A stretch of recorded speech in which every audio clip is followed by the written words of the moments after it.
আমার মোহাম্মদ সাইফুল ইসলাম। আমার বাড়ি বরিশাল বিভাগে। বন্ধুগণ, আমি আমার জীবনের এই গল্পটা শুরু করার শুরুতে আপনাদেরকে আমার পরিবারের সম্বন্ধে জানিয়ে রাখি। আমার পরিবারে আমি আছি, আমার বাবা আছে, মা আছে, রয়েছে আমার দাদিমণি সহ আমার বড় একটা ভাই আর বড় একটা বোন। আমরা টোটাল 2 ভাই 1 বোন। আমাদের পরিবারটা বরিশাল বিভাগ থেকে অনেক দূরের কোনো এক শান্তশীতল অজপাড়া গাঁয়ের এক উচ্চ মধ্যবিত্ত পরিবার। আমার বাবা পেশা আসলে তেমন কিছুই করে না, কিন্তু একটা পর্যায়ে একটা সময় আমার বাবা প্রাইমারি স্কুলে শিক্ষকতা করত। কিন্তু হঠাৎ করে আমার বাবার চোখে সমস্যা দেখা দেয়, এবং কি কারণে আমার বাবার চোখে হঠাৎ সমস্যা দেখা দেয় এটা আমরা কেউই বলতে পারতেছিলাম না। আব্বা হঠাৎ করে প্রায় তার চোখের 50% দেখতে পাচ্ছিলেন না। মানে দূরের কোনো কিছু দেখেন না, এবং কাছেরটাও খুব ভালো করে দেখতে হয়। চশমা লাগিয়েছেন, ডাক্তার দেখিয়েছেন, অনেক চিকিৎসা করার পরেও আমার বাবার চোখ কোনোভাবে ভালো হয় না। একটা সময় আমার বাবা ওই চাকরি থেকে রিজাইন দেয়, এবং এরপরে যেহেতু সরকারি চাকরি ছিল, কিছু পেনশনের টাকা পায়, এটা দিয়ে আব্বা কিছু জমি জমা রাখে, এবং এই দিয়ে মোটামুটি খুব কষ্ট করে আমাদের পরিবারটা চলে। আমাদের পরিবারে আহামরি তেমন কোনো সুখ নেই, আবার অতটা দুঃখও নেই। আমার বড় বোনটা তখন প্রায় অনেকটা বড় হয়ে গেছে। আমার বড় বোন তখন ইন্টারমিডিয়েটে পড়তো। আমার বড় বোন আর আমার বড় ভাইয়া তারা প্রায় 1 বছরের ছোট বড়। আমার বড় আপু তখন ইন্টারমিডিয়েটে পড়ে, আর আমার যে বড় ভাইয়া আছে, আমার বড় ভাইয়া তখন হচ্ছে আপনার অনার্সে পড়ে। বড় ভাইয়া তখন ঢাকাতে পড়াশোনা করতো, বড় আপু এলাকাতেই পড়তো, আর আমিও আমাদের একটা এলাকার ক্লাস 9-এ আমি তখন পড়তাম স্কুলে। আমি ঠিক গল্পটা তখন থেকেই শুরু করি, কারণ এর আগে খুব বেশি একটা ঘটনা নাই। তো ক্লাস 9-এ আমি যখন পড়তাম, আমাদের সঙ্গে একই স্কুলে পড়াশোনা করতো আমারই এক দূর সম্পর্কের চাচাতো বোন। আমরা একই গ্রামের মেয়ে এবং একই বাড়ির মেয়ে, যার নাম হচ্ছে মুক্তা। মুক্তা আর আমি একই ক্লাসে পড়তাম, আমরা তখন ক্লাস 9-এ পড়ি। বাট এই যে মুক্তা মেয়েটা, ও দেখতে না খুব সুন্দর ছিল। মানে আমাদের স্কুলের মধ্যে যত মেয়ে ছিল তাদের মাঝে মুক্তা ছিল ফার্স্ট। যেমনই লম্বা, তেমনই সুন্দর, তেমনই তার চেহারা, এবং সর্বদিক থেকে মুক্তার দিকে তাকাই থাকতে মন চায়। খুবই সুন্দর চেহারা একটা মেয়ে ছিল। তো যেহেতু আমরা দুজনে এক ক্লাসেই পড়তাম, কিন্তু আমার মুক্তারে খুব ভালো লাগতো। মুক্তার অনেকটা ভালো লাগতো। আমি মনে মনে চিন্তা করতাম যে আমি কোনো একদিন মুক্তার সঙ্গে প্রেম করব।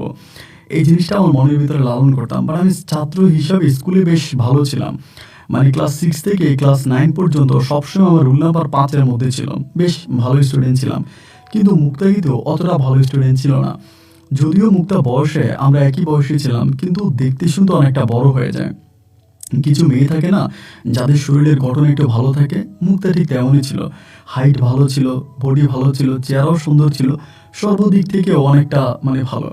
তো ক্লাস 9-এর বছর থেকে না ভাই, আমার মনের ভিতরে এই স্বপ্নটা লালন করতেছে যে আমি তার সঙ্গে প্রেম করব। এই করতে করতে ক্লাস 9 থেকে আমরা যখন ক্লাস 10-এ উঠি, এবং ক্লাস 10-এ ওঠার পরে ওই সময় তো হলো কি যে আমার বড় বোনের বিয়ে ঠিক হয়। আমার একেবারে বড় যে বোনটা আছে, যেটা আমার বড়, ওর তখন বিয়ে ঠিক হয়। আমাদের এলাকা থেকে বেশ দূরের একটা এলাকাতে আমার বোনের তখন বিয়ে ঠিক হয়। তো আমাদের যেহেতু এটি আমাদের বাড়িতে প্রথম বিয়ে, আমার বড় ভাইয়া তখন প্রায় পড়াশোনার শেষের দিকেই ছিল। তো ভাইয়া তখন বিয়ের সাথে করতেছে না, বোনকে তখন বিয়ে দিলাম। ভাইয়া চাকরি পেলে তারপর হচ্ছে বিয়ে করবে, এরকম একটা পরিকল্পনা। তো তারপর হচ্ছে বড় বোনের বিয়ে, আমরা পুরো বাড়ি সাজিয়েছি, এবং আমার বোনের বিয়ে তো আমরা মহা আনন্দ করতে করবো, এরকম একটা ইচ্ছার মধ্যে আছি।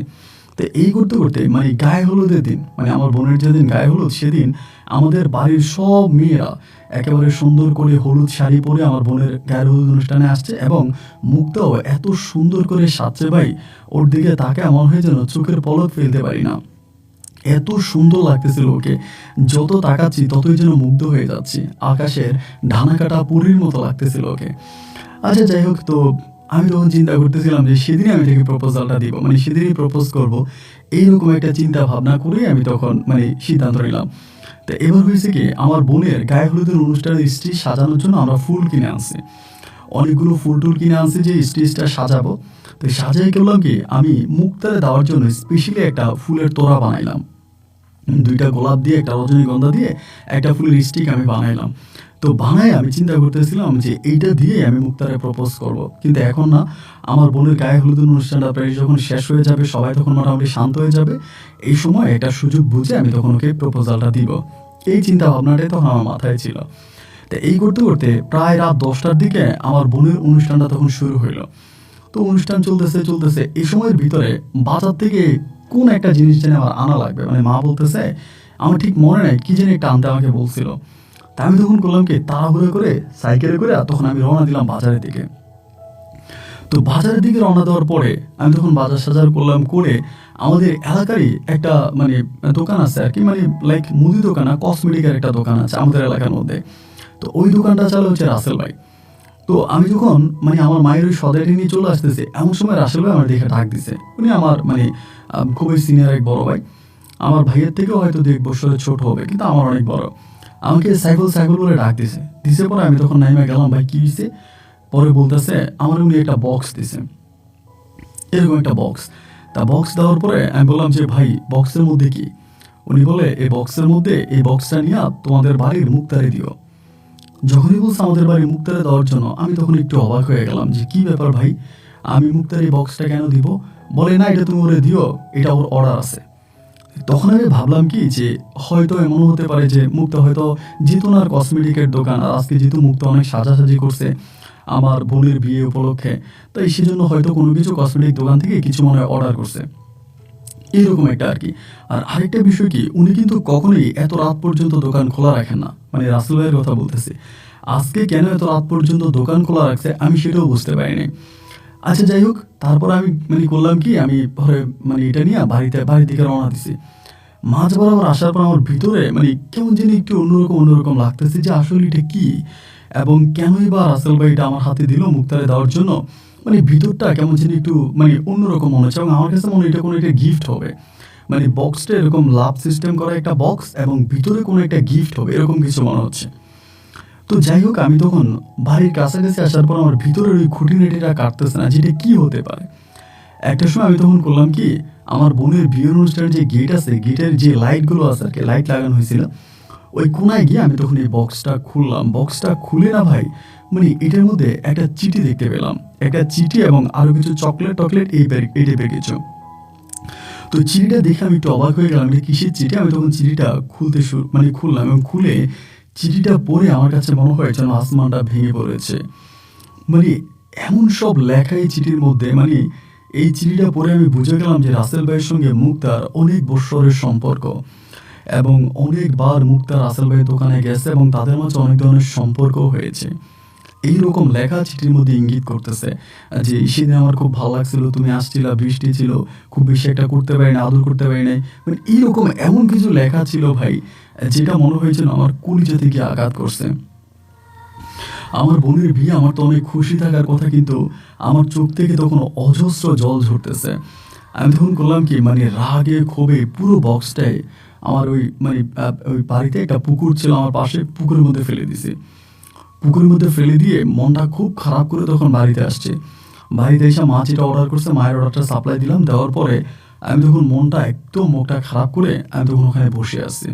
মানে আমি কিন্তু পুরো চিঠিটা পড়ি নাই, আমি চিঠিটা প্রায় অর্ধেক পর্যন্ত পড়ে আর নিতে পারি নাই। এরপরে আমি তখন চিঠিটা পুরো মানে পুরো বক্সটা সব ফালাই দিছে। তো দেওয়ার পরে আমি তখন এখানে বসে আছি, মানে আমার বোনের মানে অনুষ্ঠানের ওইখানে চেয়ারের মধ্যে বসে আছি। সবাই আমার বোনের গায়ে হলুদ হলুদ লাগাইতেছে, বোনের সঙ্গে কথা বলতেছে, এবং সবাই মোটামুটি অনেকটা আনন্দ ফুর্তি করতেছে, সবাই অনেক মানে আনন্দ ফুর্তির মধ্যেই আছে। তো এই করতে করতে প্রায় রাত্র অনেক হয়ে গেছে, মধ্যরাতের কাছাকাছি। এমন সময় দেখলাম কি যে রাসেল ভাই তখন আসছে, ওনার আবার মোটর সাইকেল ছিল তখন 100cc, ওই মোটর সাইকেলে উনি তখন আসছে। তো ওই বিয়ের অনুষ্ঠানে আমার বড় ভাইও আছে, আবার বড় ভাইয়ের সাথে রাসেল ভাইয়ের কিন্তু সম্পর্ক অনেক ভালো। তাই রাসেল ভাই আইসে তখন আমার ভাইয়ারা ডাকলাম, ভাইয়ের নাম হচ্ছে সাইমন। বলে সাইমন ভাই আছে, সাইমন ভাই আছে। পরে আমি ভাইয়ের ডাকে দিছি, পরে দেখি যে উনি আর মানে সাইমন ভাইয়া আর হচ্ছে রাসেল ভাই খুব মানে জমে আড্ডা দিতেছে, এবং আড্ডা দিতেছে আর কেমন জানি উনি করতেছে। ওই সময় কিন্তু আমার বোনের সঙ্গে স্টেজে মুক্তা বসে আছে, এবং এরকম আড্ডা দিতে দিতে একটা পর্যায়ে হলো কি যে আমার সাইমন ভাই তখন এখান থেকে উঠে গেছে। সাইমন ভাই উঠে তখন হচ্ছে গিয়া আপনার হচ্ছে ঘরের দিকে গেছে। এমন সময় দেখলাম কি যে রাসেল ভাই মুক্তারে ইশারা দিছে, এবং ইশারা দেওয়ার পরে রাসেল ভাই তখন করলো কি, আমার সামনে দিয়ে আমার বোনের যে স্টেজটা ওইটার পিছনে দিয়ে গেছে, ওইটার পিছনে একটু নারিকেলের বাগান, একটু ঝোপঝা টাইপের নারিকেলের বাগান। এবং এবং দেখলাম রাসেল ভাই যাওয়ার সঙ্গে সঙ্গেই এই মানে মুক্তও তখন তার পিছিয়ে দিয়ে গেছে। এখানে আরেকটা বিষয় আপনাকে বলে রাখি, রাসেল ভাই কিন্তু আমাকে বলছিল যে সাইমন তোমার যে একটা জিনিস দিছিলাম, সাইফুল তোমার যে একটা জিনিস দিছিলাম, এটা কি মুক্তাকে দিছিলা? আমার ফিস ফিস করে বলছে। এমন না কোনো রিপ্লাই করে নাই। আমি তো রাগে ক্ষোভে জিদে মরে যাচ্ছে ভাই, আমি কি বলবো? আমি কিছু বলি না, আমি জাস্ট চুপচাপ আছি। তো কিছুক্ষণ পরে উনি তখন উঠছে, হ্যাঁ, ওইটা স্টেজের পিছনে গেল এবং একটু পরে মুক্তও দেখলাম কি আস্তে আস্তে করে স্টেজের পিছনে চলে গেছে। এবং তখন আর আমার ভিতরের রাগটাকে আমি সহ্য করতে পারি নাই, নিজেকে কন্ট্রোল করতে পারি নাই। এবং একটা সময় তখন টর্চ লাইটের টিপ দিয়ে মানে একদম সোজা হচ্ছে আমার বোনের বিয়ের স্টেজের পিছনে থেকে গেছি। যাইয়েই মানে গালাগালি শুরু করছে, মানে খুব গালাগালি করছে। আমি তাদেরকে আমি ভালোভাবে দেখি নাই, বেশ খারাপভাবেই দেখছি। এবং আমি যে যখন ওখানে 2-3টা গালি দিলাম খুব জোরে জোরে, রাসেল ভাই তখন করলো কি ওই দিক দিয়া দৌড় দিয়া রাস্তায় গিয়ে উঠে গেছে এবং মুখটা তখন দৌড় দিয়া বিয়ে বাড়ির দিকে চলে আসছে। তো এই ঘটনার পরে কয়েকজন আবার আমার পিছন দিয়ে দৌড়ে গেছে। চিন্তা আমি একটু চিল্লাইছিলাম, জোরে জোরে শব্দ করছিলাম, যেমন আমার মামা, তারপর আরও কয়েকজন হয়ে গেছে, যে সবাই বলতেছে সাইফুল কী হয়েছে রে, কী হয়েছে? আমি বললাম না মামা কিছু হয় নাই, 2টা কুত্তা এখানে কামড়াকামড়ি করতেছিল, কুকুরগুলো দৌড়ে দিলাম। তাই মামা বলে কুকুর যদি কামড়াকামড়ি করে তাতে আমরা শব্দ পাইতাম, আমরা তো কোনো শব্দ পাইনি। আমি বললাম এগুলো এমন কুকুর এদের শব্দ পাওয়া যায় না, শব্দ ছাড়াই কামড়ায়। এই বলার পরে মামা তখন ধরেন চলে আসছে, সবাই চলে আসছে। মুখটা দেখি কি মুখটা একেবারে কালো করে আছে।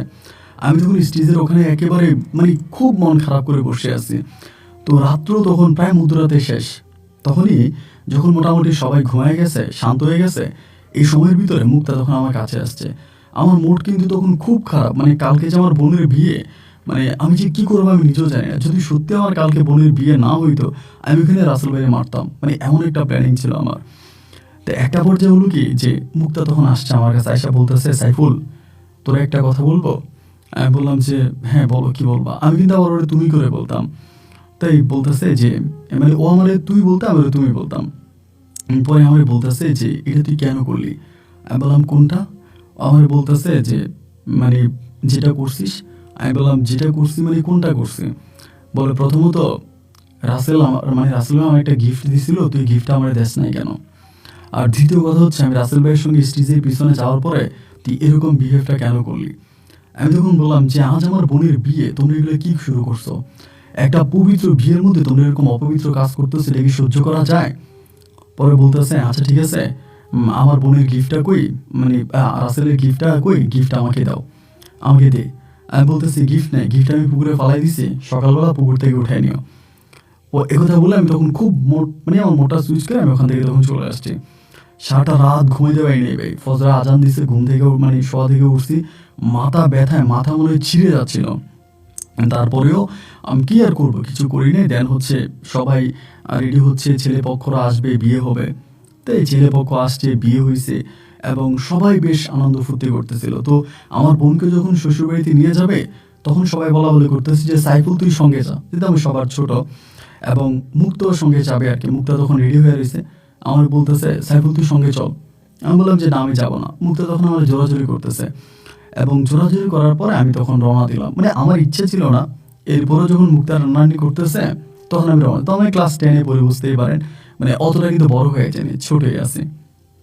বোনের বিয়েতে গেছি, মানে বোনের শ্বশুরবাড়িতে গেছি। যাওয়ার পরে রাত্রেবেলা আমাদেরকে খাবার দাবার দিচ্ছে। আপনারা যারা বিয়ের অনুষ্ঠানে আছেন তারা হয়তো জানেন, বা বিয়ে এরকম গ্রাম্য বিয়েগুলোর মধ্যে বিআইন সহ রাতের বেলায় খুব আড্ডাআড্ডি করা হয়। তো রাতের বেলায় না সবাই উঠানের মধ্যে বসে খুব মজা মাস্তি আনন্দ ফুর্তি করতেছে আমার বোনের শ্বশুরবাড়িতে। আমি তখন বললাম কি পাশে একটা নারকেল গাছ আছে, নারকেল গাছে একটা চেয়ারের মানে বসে আছে, খুবই মন খারাপ। তো মুক্তা তখন বিষয়টা খেয়াল করছে যে মানে আমার মনটা অনেক খারাপ। ও তখন ওইখান পর্যন্ত গেছে, যাইয়া আমার বলতেছে সাইফুল তুই আর আমি তো একসঙ্গে পড়াশোনা করি ছোটবেলা থেকেই, আমরা একজন আরেকজনের সাথে খুব মানে গভীরভাবে মিশে আছি। আমার এমন কিছু নেই যে তুই জানিস না, আর তোর এমন কিছু নেই যে আমি জানি না। কি হয়েছে বলতো? কালকে থেকে না খেয়াল করতেছি তোর মুডটা অনেক খারাপ, তোর কি হয়েছে? আমি তখন বললাম তুমি আমার কাছে মিথ্যা বলতেছো। ও আমার বলে মিথ্যা? কোনটা মিথ্যে বললাম? আমি বললাম এই যে তুমি বললা যে তোমার সম্বন্ধে আমি সব কিছু জানি আর আমার সম্বন্ধে তুমি সব কিছু জানো। ও বলে হ্যাঁ জানিস তো। আমি বললাম না, আমি তো জানতাম না যে রাসেল ভাইয়ের সঙ্গে তোমার সম্পর্ক আছে, রাসেল ভাইয়ের সঙ্গে তোমার প্রেম আছে, এটা তো আমি আগে জানতাম না। ও আমাকে বলে হাইরে, ভালোবাসার বিষয়গুলো না হাইড করে রাখতে হয়, এগুলো যত মানুষ জানবে ততই সম্পর্ক দ্রুত ভেঙে যাবে। আমি এটা কারো কাছে বলাটা খুব মানে ভালোভাবে নেই নাই, কারো কাছে বলতে চাইনি আর কি, এবং আমি কাউকেই বলি নাই। আর হয়তো কোনো না কোনোভাবে তুই জেনে গেছিস, কিন্তু আমি এটা কাউকেই বলতাম না, কখনোই বলতাম না। আমি রিলেশনের বিষয়গুলো হাইড করতে পছন্দ করি। আমি তখন বললাম মুক্তা আসলে কি বলবো ঠিক জানি না। মানে মানে আমার ভিতরটা ফেটে যাইতেছে, না বলবো না পারতেছি না। ও আমার বলে, না না না সমস্যা নাই, বলো মানে কি বলবি বল। আমি বললাম না কিছুই না, আচ্ছা বাদ দাও। তো এরকম করে তার সঙ্গে স্কিপ করলাম, করে পরে আবার পরের দিন আমরা আবার চলে গেছি এখান থেকে, আমি মুক্তা যে আমরা যারা আসছিলাম আর কি। পরে আমরা আবার চলে গেছি, যেহেতু আমাদের বাড়ি থেকে মেহমান আসছে তাদের সঙ্গে আমরা চলে গেছি। এর কয়েকদিন পরেই তখন আমি স্কুলে যাই, স্কুলে গেলে পরে আমি আর খুব বেশি একটা মুক্তার সঙ্গে কথা বলি না, মুক্তার সঙ্গে মিশি না। মানে আমি মোটামুটি একটু দূরে দূরে থাকতেছি, মানে মুক্তার সঙ্গে আমি ঠিকমতো কথাও বলি না। এই ঘটনার কিছুদিন পরেই একদিন হলো কি, আমি রাসেল ভাইয়ের দোকানে গেছিলাম, মানে কসমেটিকের দোকানে।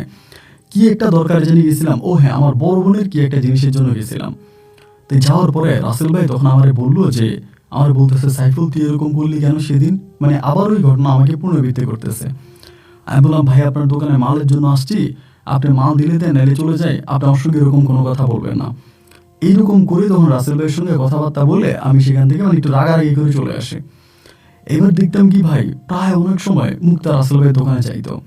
মানে আমি এগুলো নিজের চোখেই দেখতাম, ধরেন স্কুলে একটা ক্লাস বাদ দিয়া বা এমনি সামনে ও রাসেল ভাইয়ের দোকানে যাইতো, রাসেল ভাইয়ের সঙ্গে ওর অনেক সম্পর্ক। এগুলো আমার নিজের চোখেরই দেখা। এমন করতে করতে একটা পর্যায়ে তখন আমরা এসএসসি পরীক্ষা দিয়ে ফেলি। এসএসসি পরীক্ষা দিয়ে এসএসসি রেজাল্ট আউট হয়ে যায়। তো এসএসসি রেজাল্ট আউট হওয়ার পরে তখন আমি আর মুক্তা আবারও আমাদের স্কুলের সঙ্গে কলেজ আছে, মানে কলেজের স্কুল আর কি, ওই কলেজে তখন আমি আর মুক্তা একসঙ্গে ভর্তি হই। তো এই একসঙ্গে ভর্তি হওয়ার কিছুদিন পরে মানে কলেজে আমরা তখন ফার্স্ট ইয়ারে পড়ি, ওই সময়ের ভিতরে হঠাৎ করে দেখতাম কি যে মুক্তা মানসিকভাবে অনেকটা ভেঙে পড়ছে। ও কিন্তু প্রচুর সটপট টাইপের একটা মেয়ে ছিল, মানে সবার সঙ্গে আনন্দ ফুর্তি করতো, নাচতো গাইতো, মানে ও খুবই প্রাণবন্ত একটা মেয়ে ছিল। বাট হঠাৎ করে দেখলাম কি ভাই, ও কারোর সঙ্গে খুব বেশি একটা কথা বলে না, কেমন জানি চুপ হয়ে গেছে, এবং ওর মুড ভীষণ রকমের খারাপ। এই জিনিসগুলো দেখার পরে আমি ঠিক বুঝতে পারতেছিলাম না যে ও এমনটা কেন করতেছে। আমার সঙ্গে তো কথা বলতো, এখন ওই কথাটাও বলে না, কিন্তু আমি যাকে ভালোবাসি ওই ভালোবাসি কথাটা কিন্তু আজ পর্যন্ত বলা হয়নি। আজও বলতে পারিনি যে আমি তোমাকে ভালোবাসি। তো বলি না, এটা আর একটা ভালোই হয়েছে, কারণ বললে তো আর আমার ভালোবাসা অ্যাকসেপ্ট হতো না, কারণ ও তো অলরেডি আরেকজনকে ভালোবাসে। আমি ওকে ভালোবাসি বললে তো আমাকে গ্রহণ করতো না। আমি আর কোনো কিছু বললাম না, কথাও বাড়াইলাম না। আমি আমার মতো করে তখন আল্লাহ বিল্লাহ করে সময় পার করতেছি, আমার জিজ্ঞেস করছি, ও কোনো কিছুই বলে না। এই করে অনেক দিন কেটে যাওয়ার পর একদিন আমার বলতেছে, সাইফুল তোরা একটা কথা বলবো, আমার একটা হেল্প করবি, এমন করে বলতেছে। তো তখন কিন্তু আমাদের কলেজটা অন্যদিকে হয়ে যায়, মানে কলেজ ঠিকই আছে কিন্তু আমরা ওই সাইফুল মানে রাসেল ভাইয়ের দোকানে দিয়ে খুব বেশি একটা যাইতাম না। তো এরকম করে তখন আমি প্রথম মানে মুক্তার মুখে জানতে পারি যে রাসেল ভাই তার দোকানটা ওখানে বন্ধ করে দিয়ে উনি সদরের দিকে মানে শহরের দিকে দোকান দিছে। এই দোকান চলে না গ্রামের মধ্যে, সেই জন্য শহরে দোকান দিছে। তাই শহরে দোকান দেওয়ার পরে মুক্তার সঙ্গে আর খুব বেশি একটা যোগাযোগ রাখে না, অনেক কথা বলে না। পরে একদিন আমার বলতেছে যে তুই আমার একটা হেল্প করবি। আমি বললাম কি, বলে আমার নিয়ে একদিন সদরে যাবি। আমি বললাম সদরে কেন, বলে আমি একটু রাসেল ভাইয়ের দোকানে যাব। তখন আমি বললাম যে না আমি যাব না, মানে আমার ভালো লাগতেছে না। ওই তখন খুব রিকোয়েস্ট করতেছে যে সাইফুল প্লিজ, আমি তো তোর ভালো বন্ধু, এবং মানে তোর সঙ্গে তো আমার খুব ভালো সম্পর্ক, আমি তো জানি তুই আমাকে কখনোই করবি না, চল না, এরকম করে আমাকে তখন নিয়ে গেছে। নিয়ে যাওয়ার পরে আমি আর ও তখন মানে টিফিনের পরে আমরা তখন গেছিলাম, মানে দুপুরের পরে আমরা তখন সদরে গেছি। সদরে যাওয়ার পরে ওইখানে একটা হোটেল ছিল, মানে আমাদের এলাকায় একটা হোটেল ছিল। ওই হোটেলে আপনার কেবিন সিস্টেম, মানে চাইনিজ রেস্টুরেন্ট কিন্তু কেবিনের মতো, ধরুন আপনি ভিতরে ঢুকছেন তো আপনি বাইরে দিয়ে দরজা নক করে দিতে পারবেন, মানে এটা ওয়ান কাইন্ড অফ রুম বলা চলে আর কি, বেডরুমের মতোই। তা এইরকম একটা রুমের ভিতরে তখন মুক্তা আর রাসেল ভাই ঢুকছে। ঢুকার পরে প্রায় 1 ঘন্টা পর্যন্ত তারা রুমে ছিল।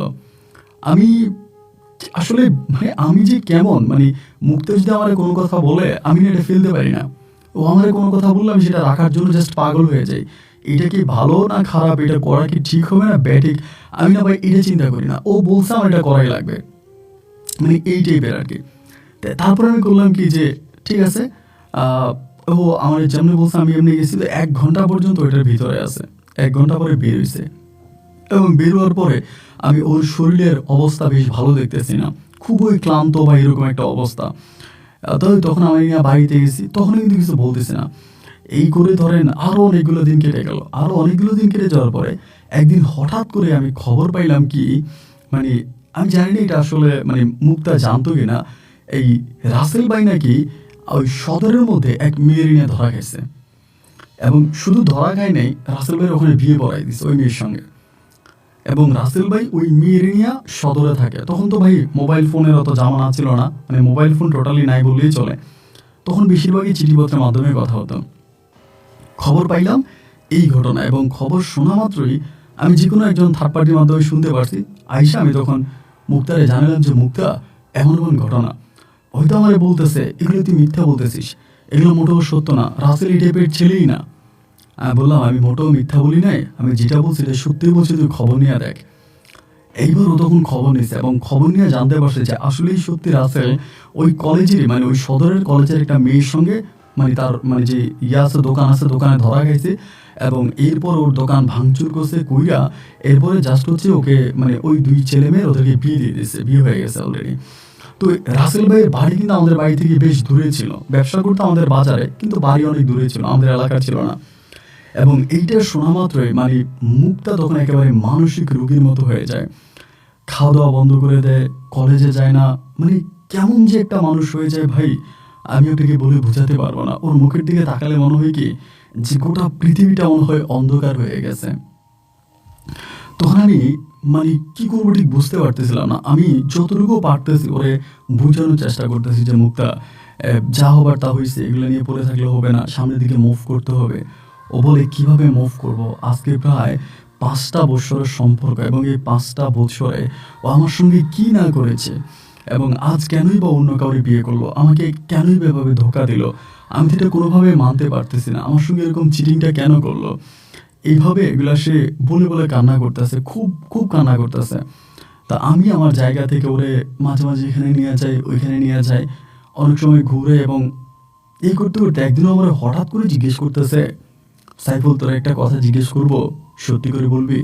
আমি বললাম হ্যাঁ বলবো, বলো। বলতেছে আচ্ছা সাইফুল, তুই কি আমারে কোনোদিন ভালোবাসছিলি, মানে তুই কি আমার সঙ্গে কোনো সম্পর্কে জড়াইতে চাইছিলে? এক কথায় বলতে গেলে আমি জাস্ট জানতে চাই যে তুই কি আমার পছন্দ করিস।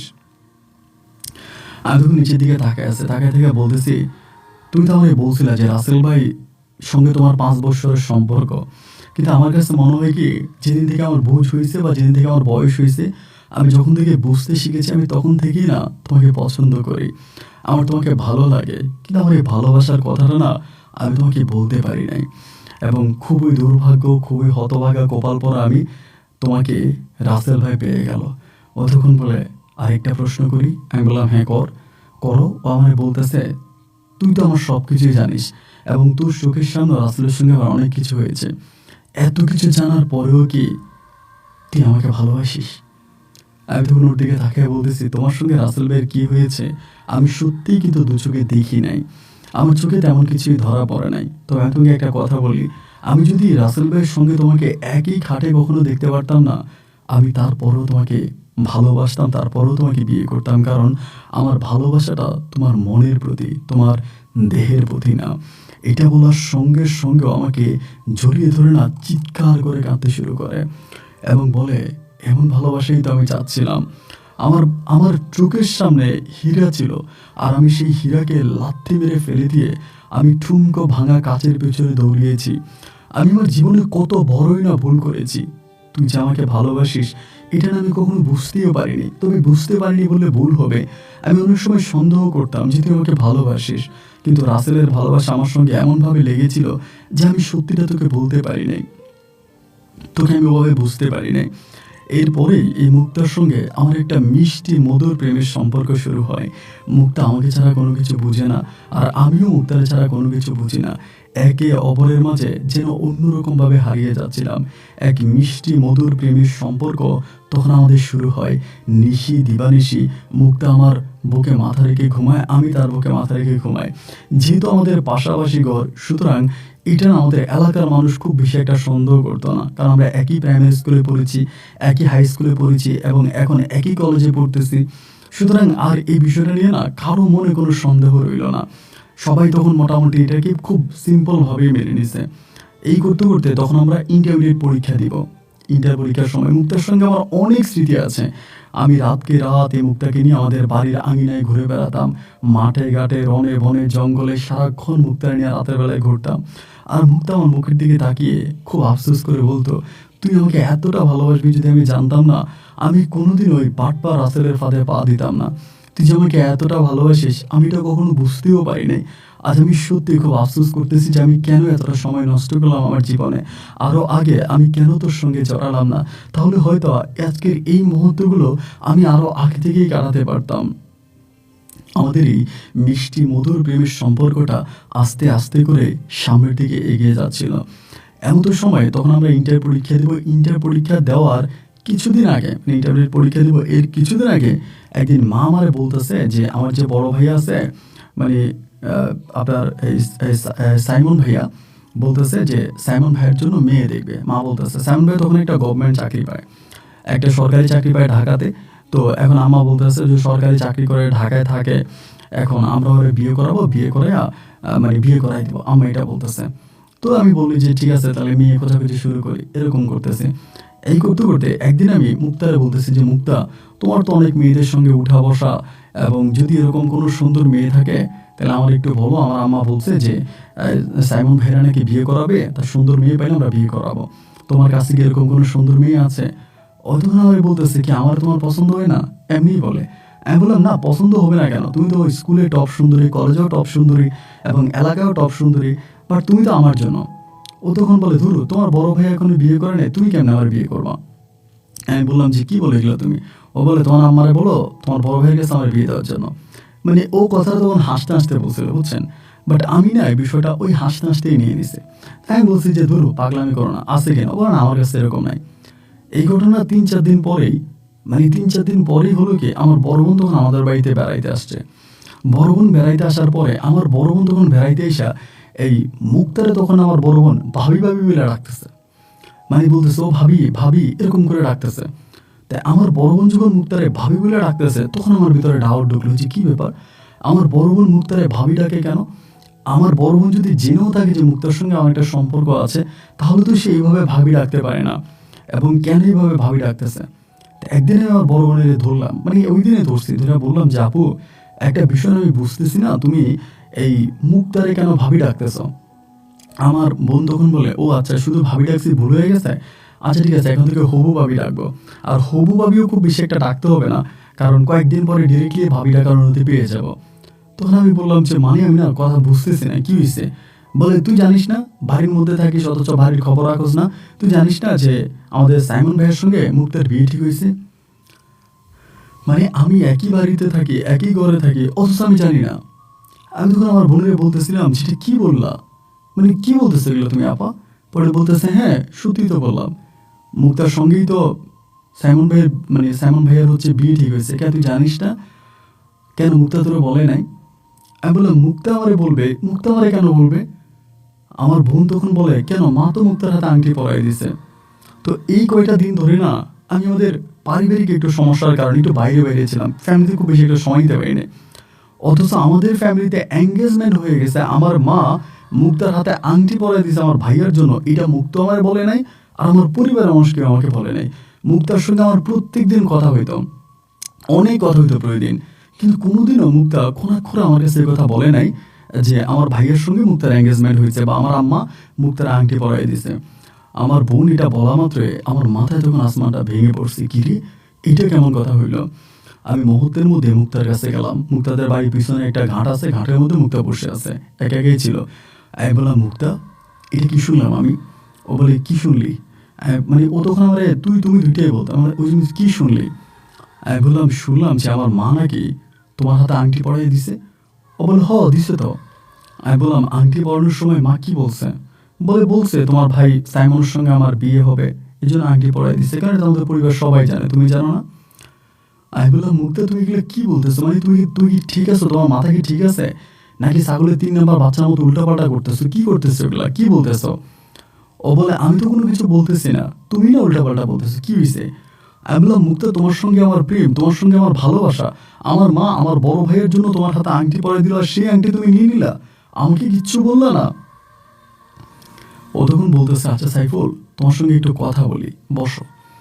আমি তখন বসছি, বসার পর আমার বলে আচ্ছা তোমার বড় ভাই এখনো বিয়ে করে নাই, তোমার বড় ভাইয়ের এখনো বিয়ে হয় নাই, তো তোমার বড় ভাই এখনো বিয়ে বিয়ে করবে এবং তোমার বড় ভাইয়ের বিয়ের পরে তুমি বিয়ে করবা, তুমি পড়াশোনা শেষ করবা, নিজের পায়ে দাঁড়াবা, এরপর না বিয়ে করবা।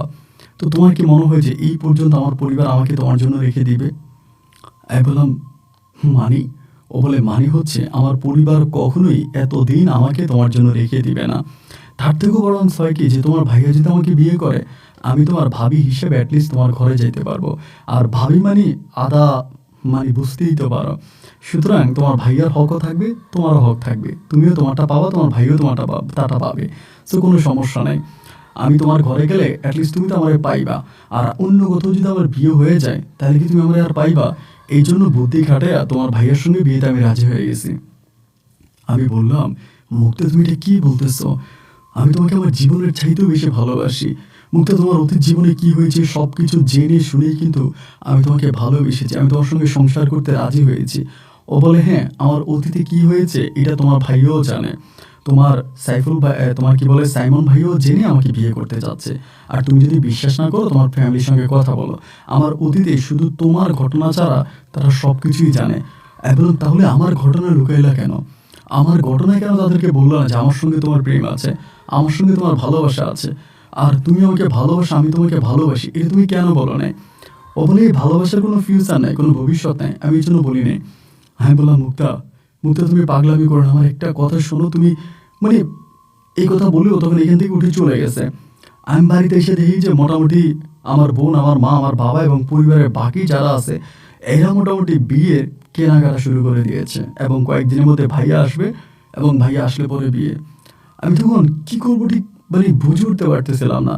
আমি যাকে ভালোবাসি সেই তো আমার সঙ্গে বেইমানি করলো। মুক্তা নিজেই তো আমাকে বলতেছে যে ও আমার সঙ্গে এরকম মানে আমাকে বিয়ে করানোর ভাইয়াকে বিয়ে করবে, ও তো নিজের মুখেই বলতেছে।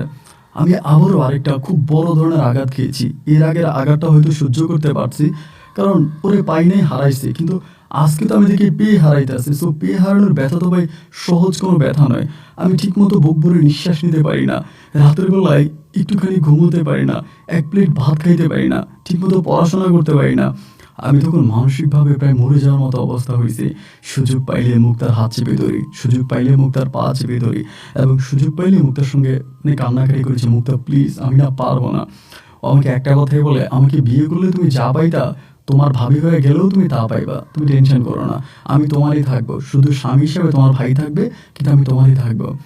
এই কথাগুলো বলে বলে ও একটা সময় করলো কি, ঠিক আমার ভাইয়ের সঙ্গে বিয়ের পিঁড়িতে বসে গেল।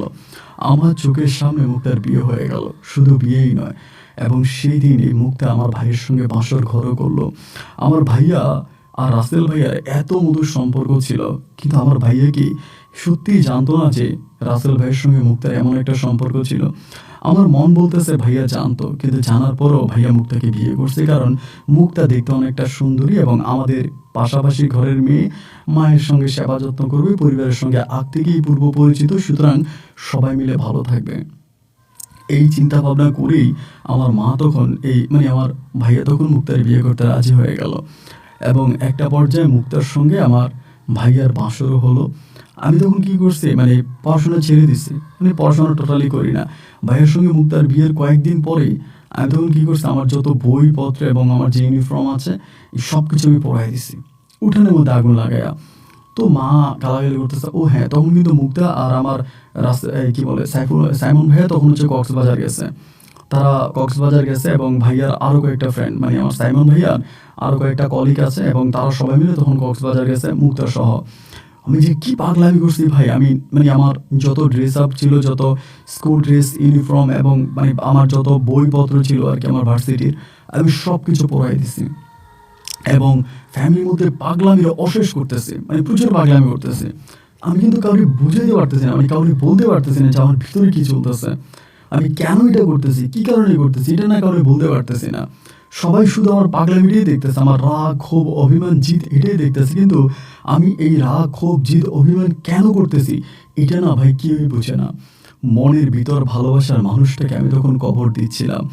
আমার চোখের সামনে আমার ভালোবাসার মানুষটা আমার ভাইয়ের হাত ধরে হাঁটতেছে, ভাইয়ের সঙ্গে ঘুরতেছে, ভাইয়ের সঙ্গে হানিমুনে গেল, এই যে এত কিছু করলো, নিজের চোখকে আমি বিশ্বাস করতে পারতেছিলাম না যে এই মুখটাই রাতের পর রাত আমার বুকে মাথা রেখে ঘুমিয়েছে। এভাবে ভাইয়ের সঙ্গে তার অনেকগুলো দিন কেটে গেল। একটা সময় ভাইয়া তখন চাকরিতে আবারও ফিরে গেল, মুক্তা তখন ঘরের মধ্যে আছে। মুক্তা ঘরের মধ্যে আছে এবং ওই সুযোগ পাইলে আমার বলে, এরকম পাগলামি করতেছো কেন, বই কেন পড়াই দিচ্ছ, ভার্সিটিতে কেন যাইতেছো না, এগুলো বলে। আমি কিছুই বলি না। এই করতে করতে একদিন বুধবার রাতের বেলায় আমি তখন করছি কি, আমাদের ওইদিকে আপনার হাইডুডু একটা খেলা ছিল। হাইডুডু খেলাটা দেখছি, দেখে রাত্র প্রায় তখন প্রায় 11:30 কি 12টার দিকে আমি তখন ঘরে আসছি। আসার পরে আমার আব্বা আম্মা ঘুমিয়ে গেছে। তখন আমি, আমার আব্বা আম্মা আর মুক্তা আমরাই থাকতাম আর কি। আমার দাদি তখন মারা যায়, আমরাই থাকতাম। আমার বড় বোন তখন তার শ্বশুর বাড়িতে চলে গেছে। তা আইসা দরজাটা ধাক্কা দিলাম, মানে 2-3টা ধাক্কা দেওয়ার পরে মুক্তা এসে দরজা খুলে দিছে। দেওয়ার পরে বলতেছে, কই গেছিলা? আমি বললাম, আজকে তো হাইডুডু খেলা ছিল, খেলা দেখছিলাম। পরে বলতেছে যে খাবার রাখা আছে, যে খাবার খেয়ে নাও। আমি বললাম, না খাবার খাবো না, আমি ঘুমাবো। মানে আমি ওর সঙ্গে কথাই বলতে চান। ওর সঙ্গে মানে আমার ভাইয়ের সঙ্গে বিয়ে হওয়ার পরে আমি ওর সঙ্গে কখনোই আর ভালো করে কথা বলি নাই, আমি শুইতে গেছি, মানে শুইতে যাওয়ার পরে দরজা লাগাই দিছি। ওই করছে কি, মানে এটা আমার ভাইয়া মানে ঢাকায় চলে যাওয়ার কিছুদিন পরের ঘটনা। আইসা আমার দরজা নক করতেছে। যখন দরজা নক করতেছে আমি তখন দরজা খুলছি, খুলে দিই কি যে ওর হাতে ভাতের প্লেট, মানে ভাত তরকারি একটা প্লেটে করে নিয়ে আসছে। আইনা আমার বলতেছে যে তুমি খাইলা না কেন? আমি বললাম, আমার খাইতে ইচ্ছে করে, ওই জন্য খাই না। তো তুমি এগুলো কেন নিয়ে আসছো? বলতেছে, নিয়ে আসছি তোমার জন্য। আমি বললাম, দেখো পাগলামি করো না, পাগলামির একটা সীমা আছে, অতিরিক্ত সীমা মানে সীমা লঙ্ঘন করো না। তুমি আমার বড় ভাইয়ের বউ, আর অলরেডি ঘরে আমার মা আছে, বাবা আছে। আর আমার বাবা নাইলে একটু চোখে কম দেখে, আমার মা কিন্তু বেশ ভালোই দেখে। সুতরাং তুমি যে আমার ঘরে আসছো, এটা যদি আব্বা আম্মা কেউ দেখতে পারে, তাহলে ভাইয়ের কাছে বলবে, ভাইয়া মনে অনেক কষ্ট পাবে। ও বলে, ও মনে হয় তোমার সঙ্গে আমার এই পর্যন্ত কোনো কিছু হয় নাই, তুমি মনে হয় দুধে দেওয়া তুলসী পাতা। আমি বললাম, যা হয়েছে যেটা হয়েছে তো আমার ভাইয়ের সঙ্গে তোমার বিয়ে হওয়ার আগে, সুতরাং এখন তুমি আমার ভাইয়ের বউ, আমি তোমাকে সেভাবেই দেখতে চাই। ও বলে, সেভাবে দেখতে হবে না, সেভাবে না দেখার ব্যবস্থাই করতেছি, পড়াশোনা ছেড়ে দিচ্ছ কেন? আমি বললাম, দেখো মুক্তা, আমি তোমাকে অনুরোধ করতেছি, তুমি আমার রুম থেকে বেরিয়ে যাও। মানে যদি আমার আব্বা আম্মা দেখে ফেলে তাহলে সত্যি বেশ খারাপ হয়ে যাবে। আমি আমার ভাইয়াকে অনেক ভালোবাসি, এবং ভাইয়া যেহেতু তোমাকে পছন্দ করে বিয়ে করছে, আমি এই বিষয়ে কোনো কথা বলতে চাই না। ও মাইগুলো বলাতেই না, ও হঠাৎ করে গুলোকে লাইটটা অফ করে দিছে, এবং এই লাইটটা অফ করে দিয়ে আমার সঙ্গে দস্তাদস্তি শুরু করছে। এবং একটা পর্যায়ে দেখা গেলো যে মানে আমিও আউট অফ কন্ট্রোল হয়ে গেছি। এবং এরপর থেকে দেখা গেলো কিছু ও সুযোগ পাইলে আমার আব্বা আম্মা চোখ ফাঁকি দিয়ে আমার কাছে চলে আসতেছে, এবং আইসা আমার সঙ্গে বলতেছে, বললাম না তোমার ভাইয়ের শুধু কাগজ কলমে আমার স্বামী থাকবে, কিন্তু আমার দেহের স্বামী তুমিই থাকবা। এই কথাগুলো আমাকে বলতেছে। এবং দেখা গেলো যে 1 মাস 1.5 মাস পরে ভাইয়া বাড়িতে আসে। ভাইয়া বাড়িতে আসলে হয়তো বড় জোরে 2 থেকে 3 দিন থাকতেছে, এর বেশি কিন্তু ভাইয়া থাকতেছে না, ভাইয়া এরপর আবার চলে যেতেছে। বাট আমি বাড়িতে থাকি, এবং মুক্তা প্রতি রাতেই ধরেন আপনার আব্বা মা ঘুমিয়ে গেছে তো আমার কাছে চলে আসবে। এবং এরকমও হয় মাঝে মাঝে আজান দিয়ে দেয়, মানে ফজরে আজান দিয়ে দেয় বা সকাল হয়ে যায়, তখন মুক্তা আমার রুমে থাকে। তো আমি চুরি করে বেরোয়ার পরে মুক্তার যেহেতু আলাদা রুম, আমার আলাদা রুম, তখন করে কি আস্তে করে বের হয়, এবং চুরি করে আমার আব্বা মা না দেখা মতো এরকম করে বের হয়। এই করে সময়গুলো কাটতে কাটতে একটা পর্যায়ে মানে আমার একটা ধারণা আর কি, আমার একটা সন্দেহ যে না এরই মাঝে হলো কি যে মুক্তা প্রেগনেন্ট হয়ে যায়, মানে গর্ভবতী হয়। এবং গর্ভবতী হওয়ার পরে তখন তো আমার আব্বা আম্মা সবাই অনেক খুশি, আমার ভাই অনেক খুশি। ওই তখন আমার বলতেছে কি যে আমার বলে, সাইফুল জানো আমার পেটে যে বাচ্চাটা আছে এটার বাবা কে? আমি বললাম, বাবা কে? তোমার স্বামী? বলে, আমার স্বামী না, আমার পেটে যে বাচ্চাটা আছে ওই বাচ্চাটার বাবা কিন্তু তুমি। এই কথাগুলো আমারে বলছে। আমি তখন বললাম, মুক্তা তুমি কি পাগল হয়ে গেছো? এগুলো কি উল্টাপাল্টা কথা বলতেছো, এগুলো তুমি ভালো বলতেছো না। তাই ও তখন আমার মানে আমি কিন্তু তখন পড়াশোনা করতাম না, এই বউ করে রাস্তায় ঘুরে বেড়াতাম, সিগারেট খাইতাম, মানে খারাপ ছেলেদের সঙ্গে বসতাম। এই করে সময়গুলো কাটতে কাটতে একটা সময় ওর ঘরে একটা মেয়ে সন্তান হয়, একটা মেয়ে বাবু হয়। মেয়ে বাবুটা হওয়ার মানে যেদিন আমার মানে ভাবির ঘরে বাচ্চা হয়, ওই দিন ভাইয়া কিন্তু বাড়িতে থাকে না। ভাইয়া কিন্তু মানে অনেক ভালো একটা সরকারি চাকরি করে, অনেক ভালো একটা পোস্টে আছে। তো মুক্তা মানে সবার চোখ ফাঁকি দিয়া বাচ্চাটা আমার কোলে দিয়া বলতেছে যে নাও তোমার বাচ্চাটা কোলে নাও, মানে এরকম করে বলতেছে। আমি বলি যে মুক্তা তুমি এরকম কথা বললো না, এই মাসুম বাচ্চাটাই নিয়ে তুমি এমন কথা বললো না। ও আমার বলতেছে, আমি তোমার গ্যারান্টি দিয়ে বলতে পারবো যে এটা তোমার বাচ্চা, আর তুমি যদি বিশ্বাস না করো তাহলে তুমি টেস্ট করো, পরীক্ষা করো, দেখবে তোমার সঙ্গে ম্যাচ করবে। আমি বললাম, ধুরো তোমার এইসব উল্টাপাল্টা কথাবার্তা আমার একেবারে ভালো লাগে না, আমি সব কথাবার্তা নিতে পারতেছি না, কি সব কথাবার্তা বলতেছো তুমি? এগুলো তাই আমি বলতেছি, কারণ আমার কথা হচ্ছে কি যে আসলে বাচ্চারা তো আর মানে বাচ্চারা তো মানে আমার ভাইয়ের বউ, যেহেতু আমার ভাইয়েরই বাচ্চা, আমি এটাই মানতেছিলাম, কিন্তু ও বারবার আমাকে বলতেছিল আমার বাচ্চা। তো বাচ্চা হওয়ার প্রায় আপনার মাস 6 পরে ও তখন করছে কি অতিরিক্ত পাগলামি শুরু করছে। আগে তো আমার রুমে আসতো বা রাতের বেলায় বা এরকম সেরকম আব্বা মা চোখ ফাঁকি দিয়া, এখন করে কি আব্বা আম্মার চোখ ফাঁকি দেওয়া ছাড়াই আমার রুমে চলে আসে এবং অনেক সময় আব্বা আমার সামনে আমার সঙ্গে দুষ্টামি করে বসে, যেটা আসলে মানে যে দুষ্টামিটা যে কেউ দেখলেই সন্দেহ করবে, এরকম একটা দুষ্টামি। এবং এরকম করতে করতে আমার আব্বা আম্মা তখন কিছুটা বিষয় মানে সন্দেহ নিয়ে গেছে যে না, অবশ্যই কিছু না কিছু একটা এরকম হইতেছে।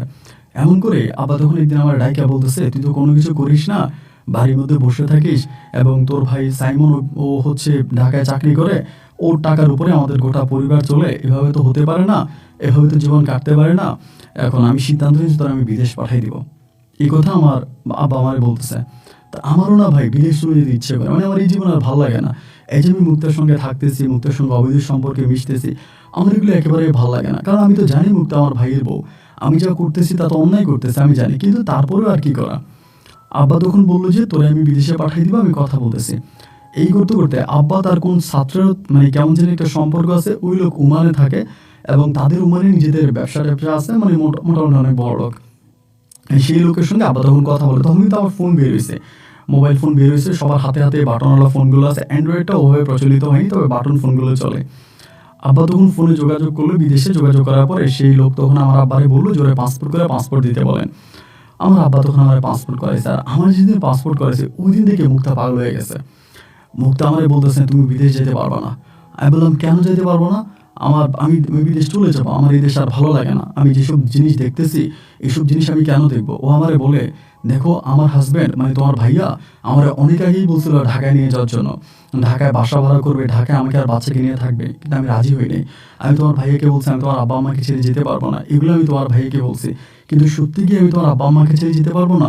আমি তো তোমাকে ছেড়ে যেতে পারবো না, বিকজ আমি তোমাকে ভালোবাসি এবং আমি তোমাকে ছাড়া একটা তো থাকতে পারবো না, তুমি বিদেশ গেলে আমার কী হবে, আমি কিন্তু মরে যাবো। আমি বললাম যে দেখো এই ধরনের পাগলামি করো না এবং এগুলো তুমি টোটালি বাদ দাও, এগুলো আমি আর কোনো কিছু শুনতে চাই না, আমার এইসব কথা একদমই ভালো লাগে না। ওই তখন বলতেছে না না প্লিজ তুমি এটা করো, আমার কথা বুঝো, মানে এই সেই করে ও প্রচণ্ড রকমের পাগলামি করতেছে। আমি ওরে আর কোনো কিছুতে কোনো সুযোগ দেই না, মানে কোনো কিছুতেই কোনো সুযোগ দেই না এবং আমি ওর সঙ্গে আর কোনো কথাই বলি না, আমি পুরোপুরিভাবে ওকে স্কিপ করে যাইতেছে। ওই আমারে বারবার বলতেছে তুমি যদি বিদেশ চলে যাও আমি কিন্তু পাগলামি শুরু করে দিব, আমি কিন্তু এটা করবো, আমি কিন্তু ওইটা করবো। তা আমি ওরা একটা কথাই বলছি, তুমি তো আমার বউ না, তোমার স্বামী আছে, তোমার স্বামী সাইমন ভাই, এবং যখন আমি বিদেশ চলে যাব তখন তুমি তোমার স্বামীর কাছে চলে যাবা। ও বলে না আমার স্বামীর ভিতরে কিছু নেই, আমার স্বামী একটা হিজলা, ওইগুলো আমার বলে। আমি বলি তোমার স্বামী যদি হিজলা হয়ে থাকে তা ডাক্তার দেখো, চিকিৎসা করো, আমার এগুলো বলতেছো কেন? এই নিয়ে ওর সঙ্গে ধরেন আমার ঝগড়া ঝাঁটি কথাবার্তা কথা কাটাকাটি হতে হতে একটা পর্যায়ে আমার তখন ওমানের ভিসা চলে আসে, মানে কাগজের একটা ভিসা আছে এবং ভিসাটা আসার পরে এবার আমি ওমানে চলে যাব। ও যে কী পরিমাণের পাগলামি, মানে হাত কাটতেছে এবং মেয়েরে মারতেছে, মানে বিনা কারণে মেয়েরে মারতেছে, নিজের হাত কাটতেছে, খাওয়া দাওয়া করতেছে, মানে প্রচণ্ড রকমের পাগলামি করতেছে। কিন্তু এই যেগুলো করতেছে আমার আব্বা আম্মা কিন্তু বুঝতেছে, মানে আমার আব্বা আম্মা কিন্তু পুরোপুরি বুঝতেছে যে আমার সঙ্গে সম্পর্ক আছে, এই জন্যই এরকমটা করতেছে। এই করতে করতে একটা পর্যায়ে হলো কি আমি তখন বিদেশে চলে গেছি, মানে ওমানে চলে গেছি। তো আমার আব্বার যে ছাত্র আমাকে নিয়ে গেছিলো ওই কিন্তু আমার একটা ভালো কোম্পানিতে চাকরি দিছে, একটা অনেক বড় এলএলসি কোম্পানি, এবং সেই কোম্পানির পিওন হিসেবে তখন আমার চাকরি হয়। আমার বেতনও ভালো ছিল, খুব ভালো মানের একটা চাকরিতে আমি তখন চলে গেছি। ওখানে যাওয়ার পরে আমি তখন চাকরি করতেছি। তো ও আমার ফোন দিয়া প্রত্যেক দিন কান্না করতো যে সাইফুল আমি তোমার ছাড়া বাঁচবো না, প্লিজ তুমি চলে আসো, আমার তোমার ছাড়া ভালো লাগে না এবং তুমি যা চাইবা তাই হবে, আমি কিডনি বিক্রি করে তোমার টাকা দিব, আমি তোমার ভাইয়ের ছেড়ে তোমার সঙ্গে চলে যাবো, আমি তোমার বিয়ে করবো, মানে এগুলো আমার বলতো। আমি ওরা ভালো একটা কথাই বলতাম, দেখো তুমি আমার ভাইয়ের বউ, এমন কিছু করো না যেটার কারণে আমাদের আমাদের বংশের মান সম্মান নষ্ট হবে, আমাদের পরিবারের মান সম্মান নষ্ট হবে, তুমি এমন কিছু করো না। আমার কোনো কিছুতে দাম দিত না। এই ঘুরতে ঘুরতে একটা সময় হলো কি ভাই, আমি ওমানে যাওয়ার প্রায় 1.5 বছরের মাথায়, কি এরকমই হবে, প্রায় 1-1.5 বছরের মাথায় একদিন হঠাৎ করে রাতের বেলায় খবর পাইলাম ও নাকি আমাদের এলাকারই একটা ছেলের সঙ্গে ধরা খাইছে, মানে আমাদের এলাকারই একটা ছেলের সঙ্গে ধরা খাইছে এবং এই ছেলেটার বয়স কিন্তু খুব বেশি না, মানে কত হবে হয়তো 17 বা 18 বছর হবে ছেলেটা। এইরকম কিন্তু ছেলেটা খারাপ একটা ছেলে, এলাকাতে গাঁজা টাজা খায়, খারাপ পথে চলে এবং দিন মজুরে কাজ করে, মানে লেবার টাইপের। এর সঙ্গে নাকি আমাদের গ্রামের অন্য ছেলেরা ওরা নাকি ধরছে মুক্তারে। ধরার পরে এই খবর আমার কাছে রাতের বেলা আসছে, আসার পরে মানে আমাদের এলাকায় আরেকজনের ফোন করে আমাকে বলছে যে সাইফুল এমন এমন ঘটনা। পরে আমি আমার মায়ের ফোন দিলাম, মা তখন ফোন ধরছে, বাড়ির মধ্যে তখন প্রচুর চিল্লাচিল্লি। আম্মা আমার ফোন দিয়ে বলতেছে যে হয়তো খারাপ হতো ধরা খাইছে, ছেলেটার নাম ছিল হৃদয়, বলতেছে হৃদয় লাগে ধরা খাইছে, এখন আমরা ধরছি এবং এলাকার পোলাপাইনি ধরছে, এখন কি করবো আমারে বলে। আমি বলি তো সাইমন ভাই আছে, সাইমন ভাই কই? বলো ওই তো ঢাকায়। ওর তো বারবার বলতেছি বউ ঢাকায় নিয়ে যাওয়ার জন্য, ও তোর বউরে ঢাকায় নেয় না। ও বউ কেন ঢাকায় নেয় না, কেন ওখানে রেখে দিয়েছে এবং কি কারণে এখানে এরকম একটা অঘটন ঘটলে এখন পুরো গ্রামের বাসী সবাই এটা জানছে, আমরা তো আর কারোর মুখ দেখাইতে পারবো না। আমার তো আত্মহত্যা করা ছাড়া আর কোনো উপায় নেই। আমি মায়ের বললাম তুমি ধরি এতটা পাগলামি করো না এবং দেখা যাক কি হয়েছে বা কিভাবে কি হয়েছে, তোমরা দেখো ভাইয়ের সঙ্গে কথা বলো। আমা বলে তোর ভাইয়ের সঙ্গে কথা বলছে, তোর ভাইয়ার কথাই একটা যে ওরে ছাইড়ে দেন, ওরে আর বাড়িতে রাখেন, ওরে তালাক দিয়ে দিব আমি, ওরা আপনারা দিয়ে দেন, আমার মেয়েটা রেখে দেন। ভাই এগুলো মানে এগুলো বলা বলি করতেছে। এই বলা বলির মাঝে যখন ধরা গেছে সবাই তখন বলতেছে ওরে, মানে পরের দিন দরবার সকালবেলা দরবারে আমি আমার মায়ের ফোনে লাইনে ছিলাম যে দরবার কি হয় এটা আমি শুনবো। এখন ওরে সবাই বলতেছে যে বাচ্চা কার, মানে আমার ভাইয়া বলতেছে এটা আমার ভাইয়ার বাচ্চা না, মানে ভাইয়া বাচ্চা টোটালি ভাইয়া অস্বীকার করে এবং ভাইয়া চ্যালেঞ্জ করে বলতেছে যে আমি চ্যালেঞ্জ করে বলবো আমি ডিএনএ টেস্ট করাবো এই বাচ্চা আমার না। তাই ওরে তখন সবাই ধরছে, ধরে বলতেছে যে বাচ্চা কার, এটা কার বাচ্চা। তো অনেক মানুষের বলতেছে যেহেতু হৃদয়ের সঙ্গে ধরা গেছে এটা হৃদয়ের বাচ্চা, অবশ্যই হৃদয়ের বাচ্চা, এটাই সবাই বলতেছে। তো হৃদয় তো হচ্ছে গাঁজাখোর, নেশাখোর, ওই মানুষের দিন মজুরের কাজ করে, ওর তো কোনো আদি অন্ত কোনো কিছুই নেই এবং থাকেও নানার বাড়িতে। তারপরে বলতেছে যে সবাই বলে যে না, হয়তো কোনো সবার সামনে চিল্লায় বলতেছে এটা হৃদয়ের বাচ্চা না, আপনারা কেন বারবার এটা বলতেছেন হৃদয়ের বাচ্চা, এটা হৃদয়ের বাচ্চাও না, এটা সাইমনের বাচ্চাও না, তাহলে এটা কার বাচ্চা? হয়তো কোনো সবার সামনে বলতেছে যে এই বাচ্চাটার বাবা হচ্ছে সাইফুল। আমার বাবা দুটো বলতেছে এই বেয়াদব মেয়ে কি বলতেছিস তুই সাইফুল, বলে হ এই বাচ্চার বাবা সাইফুল, যদি বিশ্বাস না করেন আপনার সাইফুলের লোকে ডিএনএ টেস্ট করান। আমার আব্বা তো একটু দরবার কাপড়ওয়ালা মানুষ ছিল, আব্বা তখন দাঁড়িয়ে বলতেছে এই মেয়ে বড্ড খারাপ এবং খুবই নিকৃষ্ট এই মেয়ে, যেহেতু দেখছে আমার ছোট ছেলে এখন বাড়িতে না, আমার ছোট ছেলে বিদেশে, এখন আমার ছোট ছেলের উপরে ফাঁসাই দিতে যাচ্ছে, এই মেয়ে খুব খারাপ। তো এই গ্রামে 10 জনে মিলে তখন বিচার করলে একটা কাজ করেন, ওরে করে দেন, মানে তালাক দিয়ে দেন, এই মেয়েরা রাখারই দরকার নেই, ওরা তালাক দিয়ে দেন। আমার ভাইয়া তখন ফোনের মাধ্যমে, হুজুরের মাধ্যমে, তখন মানে মোবাইল ফোনের মাধ্যমে ভাবিকে তালাক দিয়ে দিছে এবং তালাক দিয়ে ভাইয়া ভাবির কাছে, ভাবি যে টাকা পাবে তালাকের টাকা, ওই টাকা ভাবিকে দিয়ে দিবে, ভাইয়া এমন ফয়সালা করতেছে।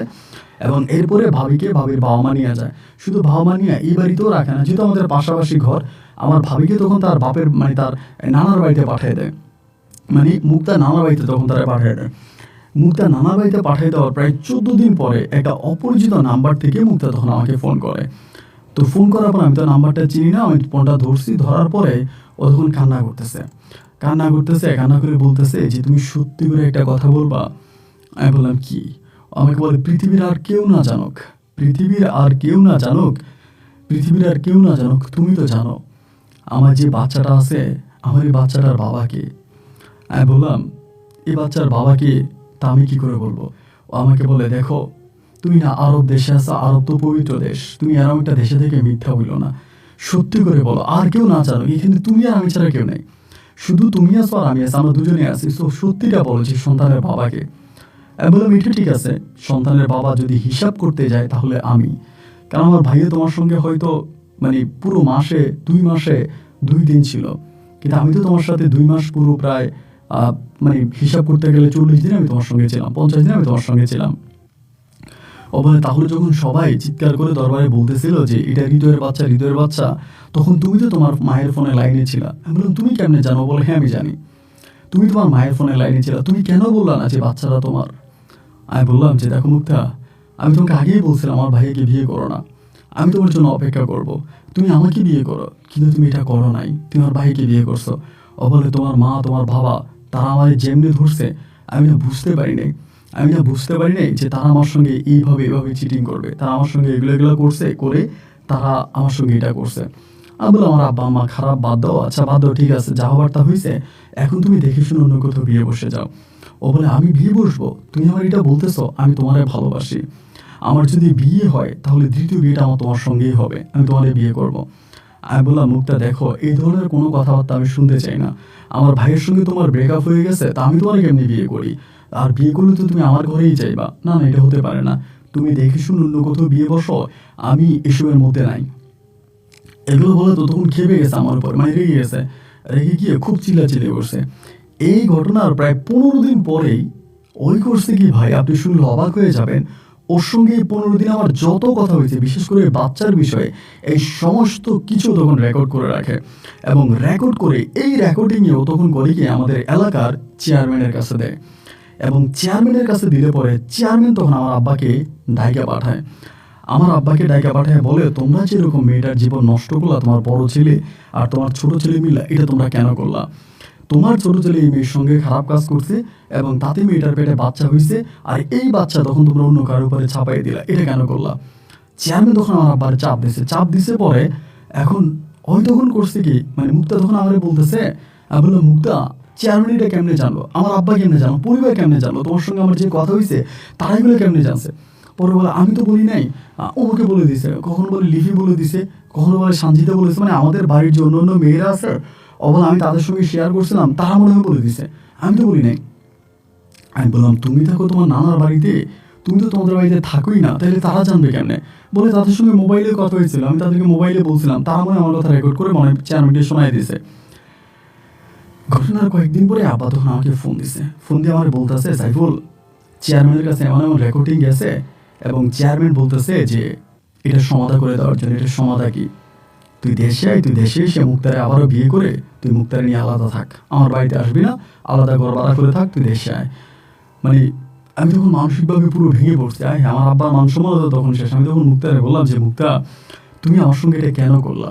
ওই তখন বলে, আমি বারবার বলতেছি আমি করি নাই, এটা ওই মেয়েগুলো করছে, এই মেয়েগুলো মনে হয় চেয়ারম্যানকে বলে দিছে এটা ওই মেয়েগুলো করছে, আমি করি নাই। আমি বললাম, মুক্তা, আমি তোমার ভালো করেই চিনি, তুমি যদি না চাও তো এটা জীবনে কখনো লিক আপ হয় না, অবশ্যই তুমি বলে দিছো। ও বলে, আমি বলি না। আমি বলি, না, তুমি বলছো। এইভাবে ধরেন ওর সঙ্গে আমার ঝগড়াঝাটির একটা পর্যায়ে আমার আব্বা বলতেছে, এইসব জিনিস নিয়ে আর ভাড়াবাড়ি না করে এটার একটা সমাধাতে যা। পরে আমি বললাম যে, আপনারা যেভাবে সমাধান করেন আমি সেই সমাধাতে রাজি আছি। পরে আমার আব্বা এবং গ্রামবাসী এবং মুক্তার বাবা মা সবাই মিলে তখন আবার বসছে বিষয়টা নিয়ে। আমার ভাইয়া তখন ঢাকাতে চলে গেছে এবং ভাইয়া তখন আলাদা আরেকটা বিয়ে করে ভাইয়া বউ নিয়ে ঢাকায় থাকে, মানে সেপারেট হয়ে গেছে। আর মুক্তার যে বাচ্চাটা আছে মোমো, আমার ভাতিজিটার নাম হচ্ছে মোমো, এই মোমো কিন্তু মুক্তার সাথেই আছে।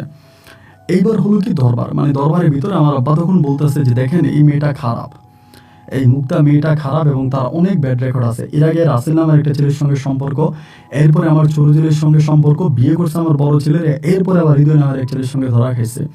এবং এই মেয়েটাকে এখন আমি আমার ছোট ভাইয়ের আমি আমার ছোট ছেলের বিয়ে করাবো। এখন আমার ছোট ছেলের বিয়ে করাইলেও ও যে আমার ছোট ছেলের জীবন তছনছ করে দিবে না, তার কি নিশ্চয়তা আপনারা দিতে পারেন? তো গ্রামের সবাই বলে, তাইলে আপনি কি নিশ্চয়তা চান? বলে, মুক্তার বাবা মা সাদা কাগজে সিগনেচার করবে, 150 টাকার স্ট্যাম্পে হলফনামা সহ স্ট্যাম্পে সিগনেচার করবে। মুক্তা যদি আমার ছোট ছেলের সঙ্গে কোনো খারাপই করে তার সমস্ত দায়ভার ওর বাবা মা নিতে হবে এবং এটার মধ্যে চেয়ারম্যান, মেম্বার সহ সবার সিগনেচার থাকবে।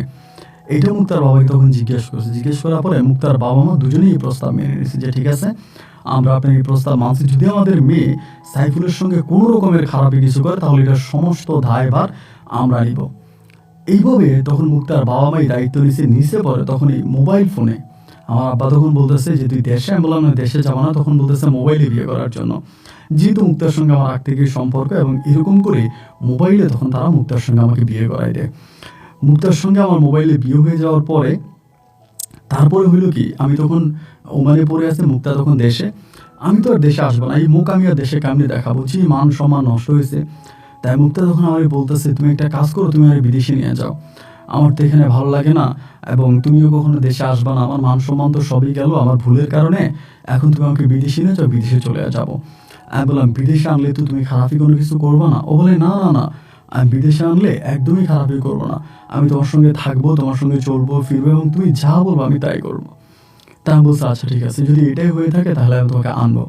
তা আমি যে কোম্পানিতে কাজ করতাম, ওই কোম্পানিতে তখন আপনার মুসা নামক একজন আছে, ওনার সঙ্গে তখন আমার একটা ভালো সম্পর্ক। উনি আমাদের কোম্পানির সিনিয়র, মানে আমার উপরের পোস্টে আর কি, সিনিয়র পোস্টে আছে এবং সে উমানি। তো আমি তারে বললাম যে, এমন ঘটনা, আমি আমার বউরে আনতে চাই এবং আমার বউটারে আনতে চাই, মোমোরে আনবো না, শুধু মুক্তারে নিয়ে আসবো। মোমো আমার আব্বা আমার কাছে থাকবে, আমার আব্বা মা মোমোরে দিবে না, এটা আমার আব্বা মা বলতেছে। আমার আব্বা মা মোমোরে মুক্তার কাছেও দেয় না, মানে ছোট বাচ্চা মায়ের দুধ খাবে তাও মায়ের কাছে দেয় না, আমার আব্বা মা মোমোরে রেখে দিছে। তারপরে আর বলতেছে কি যে, ও বলে যে, ঠিক আছে, তা তুই তো যে কোম্পানিতে চাকরি করিস সেখান থেকে তো কোনো তোর বউয়ের ভিসা পাবি না, আর তোর যে টাকা বেতন এই টাকা দিয়ে তো আসলে বউ আনা সম্ভব না। আচ্ছা, আমার ঘরে কাজের লোক লাগবে, আমি আমার ঘরের কাজের লোকের একটা ভিসা বের করে দিই, তা তুই তোর বউরে নিয়ে আয়না তোর সঙ্গে রাখ। এদিকে তার সঙ্গে আমার কিছু টাকা পয়সার কন্ট্রাক্ট হয়, ওই টাকাগুলো আমি তারে দিই। টাকাগুলো দেওয়ার পরে ও তখন করে কি ওই কন্ট্রাক্টেই তখন আমি হচ্ছে আপনার এই মুক্তার পাসপোর্ট করায় ওই ওর বাসায় কাজের মেয়ের বিষয়ে আমি তখন মুক্তাকে বাংলাদেশ থেকে নিয়ে আসি। বাংলাদেশ থেকে নিয়ে আসার পরে মুক্তা আমি তখন একসঙ্গে থাকতাম। তা আমি যে মুসার কথা বলেছিলাম মানে ওর ডাকনাম মুসা আর কি। তো ও আবার কিন্তু মোটামুটি বাংলা কথা বলতে পারতো। মানে ও এত বাঙালির সঙ্গে মিশছে, মানে বাঙালির সঙ্গে ওর এত সম্পর্ক হয়ে গেছে যে ও একদম স্মুথলি বাংলা কথা বলতে পারে। কিন্তু ও ছিল ওমানি, ওর সিটিজেন ওমান এবং তার বাবা মা পূর্বপুরুষ সবাই ওমান, কিন্তু ও বাংলা বলতে পারে। তো এখন আসার পরে আমি তখন আমার বউ নিয়ে থাকতে তো খুব সমস্যা, আমি অল্প টাকা বেতন পাই, বউ নিয়ে থাকা তো অনেক টাফ। ওই তখন বললো কেউ বলতেছে যে আমাদের যে বাড়ি আছে, আমাদের ওই বাড়ির ভিতরে ড্রাইভারের রুমের সঙ্গে একটা রুম আছে, ওই রুমে তুই তোর বউ নিয়ে থাক। এটা বলার পরে আমি তখন কি করলাম, ওই রুমের ভিতরে আমি আমার বউ নিয়ে তখন থাকতেছি, মানে মুক্তার নিয়ে আমি ওই রুমের মধ্যে থাকতেছি। মুক্তা তখন চলে গেছে আপনার ওমানে, দুজনে একসঙ্গে থাকতেছি। আমি মুসার সঙ্গে একসঙ্গে কাজে আসি, আমি পিয়ন, মুসা সিনিয়র। এরপর আবার মুসার সঙ্গে কাজ থেকে যাই, আমি আমার বউকে টেক কেয়ার করতেছি। এবং মুসা তখন নিশি দিবানিশি আমাদের ঘরে আসে। ও যেহেতু বাংলা কথা বলতে পারতো, মুক্তার সঙ্গে দুষ্টামি করতো, এই তোমাদের বাংলাদেশের মেয়েরা ভালো, আমরা বাংলাদেশে একটা বিয়ে করা। মুসা কিন্তু বিয়ে করছে, ওর কিন্তু বউ আছে, বাচ্চা আছে, ওর ফ্যামিলি আছে। এরপরে মুক্তার সঙ্গে এরকম দুষ্টামি করতো। আবার মুক্ত ওর সঙ্গে কথা বলতো, কিন্তু ওরা যে কি কথা বলে এটা কিন্তু মুসার বউও বুঝে না, কারণ মুসার বউ তো আর বাংলা জানে না। এইভাবে সময়গুলো কাটতে কাটতে প্রায় অনেকগুলো দিন কেটে গেল। অনেকগুলো দিন কেটে যাওয়ার পরে একদিন হলো কি, আমি ওই দিন মানে অফিসের মধ্যে মানে ওই দিন হলো কি মানে সকালবেলা আমি ঘুম থেকে উঠছি, উঠার পরে মুসা বলতেছে, আমার বলে যে সাইফুল আমার তো শরীরটা ভালো লাগতেছে না, শরীরটা খারাপ লাগতেছে, একটা কাজ কর, এই আমার তো অফিসে একটাই কাজ, আমার তো আর কোনো কাজ নেই, কাজটা যদি হয়ে যায় তাইলে আমি মানে হয়ে যাব। তখন কিন্তু আমি গাড়ি চালাইতে পারতাম, মানে আমি ড্রাইভ করতে পারি। ওই আমার বলতেছে তুই আমার গাড়িটা নিয়ে যা, আমার গাড়িটা নিয়ে আমার ড্রয়ারের মধ্যে দেখবি, আমার যে ড্রয়ারের মধ্যে আমি যেখানে বসি এখানে ড্রয়ারের মধ্যে একটা চেক আছে, এই চেকে উমানি রিয়ালে প্রায় 10,000 রিয়ালের কাছাকাছি। যে এই 10,000 রিয়াল তুই যাবি ব্যাংকে, ব্যাংক থেকে টাকাটা ভাঙাইবি, মানে চেকটা ভাঙাবি, চেকটা ভাঙাইয়া তুই এই চেকের টাকাটা নিয়ে বাড়িতে আসবি, মানে বাসায় আসবে। আসলে আমি টাকাটা এক জায়গায় জমা দিব, এবং জমা দিলেই আমার এটুকুই কাজ। তো এই কাজের জন্য আমি আর যাবো না, তুই এই কাজটা করে দিই। ওরা আমি বললাম যে দেখ আমি তো এই কাজ করতে যাবো, এখন আমার তো যেহেতু পিওন, অনেকেই তো আমাকে ডাকবে। ও বলে আর কিচ্ছু হবে না, তুই যাবি, চেকটা নিবি, চেকটা ভাঙিয়ে টাকা এনে দিয়ে এরপর তুই আবার চলে যা, সমস্যা নেই। এই কথা ও তখন আমাকে বলছে। বলার পরে আমি তখন বললাম যে আচ্ছা ঠিক আছে, সমস্যা নেই। তখনও ওর গাড়িটা নিয়ে গেছে, ওর গাড়িটা নিয়ে আমি তখন চেকটা ভাঙাইছি, মানে ওই ড্রয়ার থেকে চেকটা নিছি, নিয়ে আমি তখন চেকটা ভাঙাইছি। ব্যাংকে চেকটা ভাঙে ওই টাকাটা নিয়ে আমি তখন বাসায় আসছি। বাসায় আসার পরে আমি তখন টাকাটা নিছি, নেওয়ার পরও আমার বলতেছে একটা কাজ কর, আজকে তোর আর ডিউটিতে যাওয়া লাগবে না, আজকে তুই আর ডিউটিতে যাইস না, আমি ফোন দিয়া মানে কফিলে বলে দিছি তুই আর ডিউটিতে যাওয়ার দরকার নেই, তুই আজকে বাসায় থাক, তোর বউর একটু সময় দে, আজকে বৃষ্টি পড়তেছে, ওয়েদারটা বেশ ভালো, একটু বউরের সময় দে। এই কথা বলার পরে তখন কিন্তু আপনার ঘড়িতে প্রায় 1টার মতো বেজে গেছে। আমাদের অফিস কিন্তু 4টা পর্যন্ত, 4টা বাজে অফিস ক্লোজ হয়ে যায়। তাই আমি বললাম যে আচ্ছা ঠিক আছে, সমস্যা নেই, এই সময়টা আমি আমার বউরে দিব। এইটা বলেই তখন হলো কি যে আমি আর গেলাম না, না গিয়া আমি ওই সময়টা আমার বউর সঙ্গে কাটাইতেছি। রাত্রের তখন প্রায় আপনার 9টা কি রাত্র 9:30 মতো বাজে, 9টা 9:30 বাজে। আইসে যে মুসা আমার ডাকতেছে, এমনি কিন্তু রাতের বেলা আমার মাঝে মাঝে ডাকে। তাই ওই দিন আমার ডাকছে, দূরে ডাক দেওয়ার পরে আমি যখন বেরিয়েছি, বেরোয়ার পরে ওর সঙ্গে আরও কয়েকটা আরবি ছিল, মানে ওরাও মানে ওমানি পোশাক পরে আছে, আমি তোদেরকে চিনি না। আমার গেট পর্যন্ত ডাইকে নেওয়ার পরেই না হঠাৎ করে লোকগুলো আমাকে হ্যান্ডকাপ পড়াই দেয়। আমি তখন বুঝতে পারি যে তারা শ্রোতা বা তারা পুলিশ। হ্যান্ডকাপ পড়াই দিয়ে আমার বলতেছে যে টাকা কোথায়, আমারে বলে। আমি কি টাকা? পরে বলতেছে তুই যে আজকে চেক ভাঙাইছিলি 10,000 রিয়াল, এটা কই? আমি বললাম 10,000 রিয়াল কই আছে আমি তো জানি না। আমি তো প্রথমে বলছি জানি না, এরপরে মানে আমি কেন যে জানি না বলছি আমি জানি না ভাই, আমি যে কেন জানি না প্রথমে বলতেছে আমি জানি না। আমি প্রথমে বলছি আমি জানি না, এরপরে বলতে স্যার আমি তো এই টাকা মুসারে দিয়ে দিছি। মুসার সঙ্গে সঙ্গে চোখ লাল করে বলতেছে এই তুই আমার কখন টাকা দিলি? আরবি ভাষায় বলতেছে তুই আমার কখনো টাকা দিলি? এর ভিতরে কথা নেই বার্তা নেই, পুলিশ তখন আমাকে পুলিশের গাড়িতে উঠে ফেলছে। পুলিশের গাড়িতে উঠে আমাকে নিয়ে যাচ্ছে। আমি তখন বুঝে গেছি যে আমাকে একটা ট্র্যাপে ফেলানো হয়েছে, আমাকে একটা ফাঁদে ফেলানো হয়েছে। আমি 14 দিন পর্যন্ত জেল হাজতে থাকি, আমার সঙ্গে কেউ দেখা করে না, আমি কারোর সঙ্গে কথাও বলতে পারি না। মানে আমাকে দেশেও ফোন করতে দেয় না, ওখানে কারোর সঙ্গে যোগাযোগ করতে দেয় না। আমাকে 14 দিন জাস্ট থানাতে রেখে দিছে, আমাকে কোথাও চালানো করে নাই, কোথাও কোর্টেও নেয় নেই, জাস্ট থানার মধ্যে রেখে দিছে। 14 দিন পরে মুসা গিয়ে আমার সঙ্গে দেখা করে। দেখা করার পর আমি তখন মুসারে বললাম তুই আমার সঙ্গে এই বেমানিটা কেন করলি? তুই আমার সঙ্গে এটা কেন করলি, আমার কেন জেলে পাঠাই দিল, আমার অপরাধ কি? ভাই আমার বলে আমি তোর ছেড়ে দিতে পারি একটা শর্তে, তোর যে 10,000 রিয়ালের যে মামলা, ওই মামলা আমি তোর টাকা ম্যানেজ করে আমি টাকাটা দিব, এবং দেওয়ার পরে তুই বেরোবি, বেরোয়ার সময় তুই কয়েকটা স্ট্যাম্পে সিগনেচার করবি, তোর পাসপোর্ট প্রথমে আমাকে দিয়ে দিবি, তোর যত ডকুমেন্ট আছে সব আমাকে দিবি, এবং তুই সিগনেচার করবি, করার পরে ও ডিরেক্টলি আমাকে বলে আমি তোর বউর কাছে যাবো, থাকবো, তুই আমাকে বাধা দিতে পারবি না, তুই কি যেতে রাজি আছিস? এই কথা বলার সঙ্গে সঙ্গে না ভাই আমার কলিজাটা মনে তখন ফিরে গেছিল যে কি বলে, মানে আমি বুঝতে পারলাম যে আমার বোর্ড দিকে নজর দিচ্ছে, আমার বোর্ড দিকে নজর। আমি তখন বললাম যে দেখ, তুই আমার সাথে করিস না, আমি বাঙালি মানুষ, আমি ওরা খুব কষ্ট করে বিয়ে করছি, এবং ওর সঙ্গে আমার অনেক স্মৃতি আছে যা তুই জানিস না। ওই তখন একটা হাসি দিয়া বলে তুই যদি এটা রাজি থাকস তাহলে আমি তোরা বের করবো,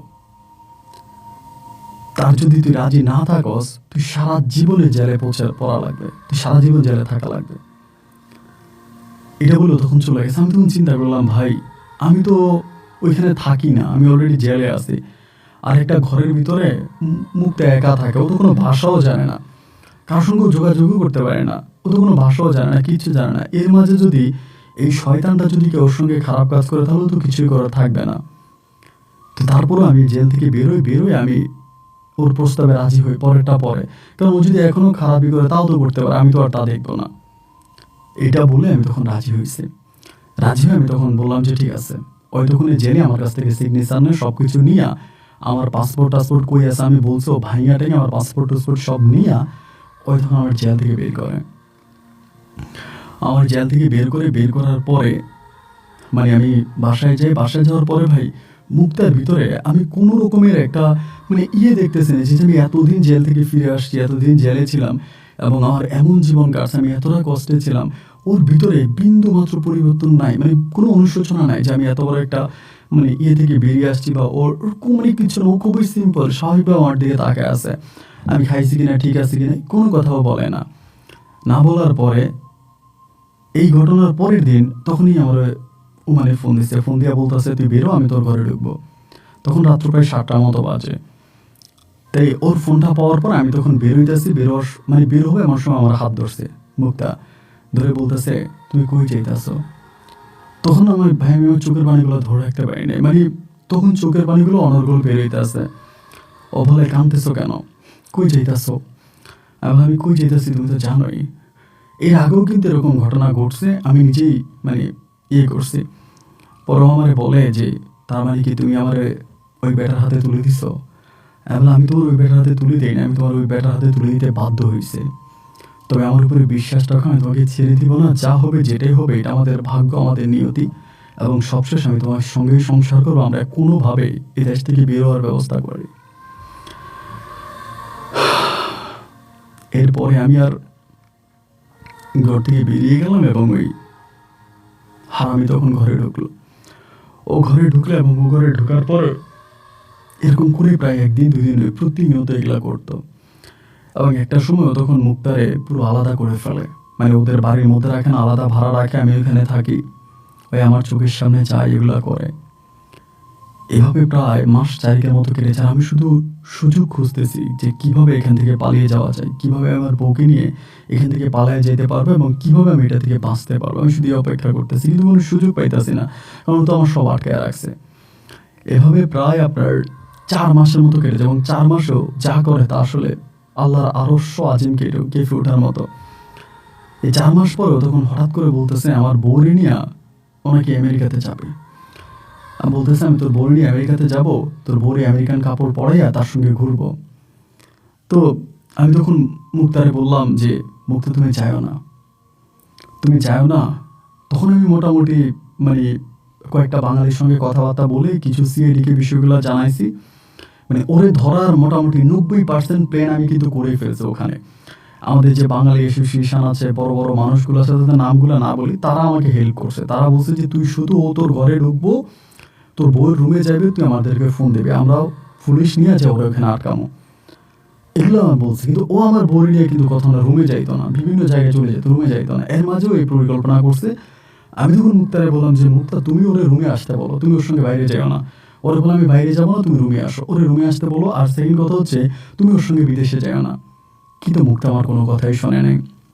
ও রুমে ওর সঙ্গে থাকে না, বাইরে বাইরে থাকে, এবং ও মুক্তারে নিয়ে তখন আমেরিকাতে যাবে, এবং অল্প সময়ের ভিতরেও তখন ট্যুরিস্ট ভিসা আমেরিকাতে গেল এবং সাথে মুক্তাকে নিয়ে গেছে। মুক্তাকে নিয়ে যাওয়ার প্রায় 21 দিন পরে ও তখন আমেরিকা থেকে ফিরে এসে আমার এসে মারতে শুরু করছে রুমের মধ্যে, লাথি মারতেছে, আমার মারতেছে। আমি বলি যেরকমটা কেন করতেছিস? ওই আমারে বলতেছে যে তুই হারামি, তোর বউ হারামি, তুই হারামি, তোর বউ হারামি। আমি তখন বললাম আমি কি হারামি? ওই তখন আমারে বলতেছে যে আমার বউ নাকি তার কাছ থেকে প্রায় 50,000 রিয়ালের মতো নিয়ে গেছে, গয়না গাটি শপিং টপিং মিলিয়ে প্রায় এত মতো লয়ে গেছে। এবং তার নিয়ে যখন সে আমেরিকাতে ঘুরতে গেছে, আমার বউ মুক্তা নাকি তার রেখে পালাইছে। তখন আমি মনে মনে ভাবি ঠিক মতো আছে, এটাই হওয়া দরকার ছিল। আমি তখন বললাম যে আমি তো হারামি না, হারামি তো তুই, তুই আমার বিপদে ফেলে আমার বউ নিয়ে গেছিস, তুই তো হারামি। ওই তখন বলে আমি হারামি না, হারামি তুই আর তোর বউ। আমি কেমনে? ওই তখন আমার বলতেছে তোরে যে আমি চেক দিয়ে আটকাইছি, তোরে আমি চেক দিয়ে যে আটকাইছি, এই পুরো প্ল্যানিংটা তোর বউ আমাকে শিখিয়ে দিছে। আর তোর বউ যেদিন মানে আসছে তার 3 দিন পরে তোর বউর সঙ্গে আমার এই ধরনের সম্পর্ক হইতেছে।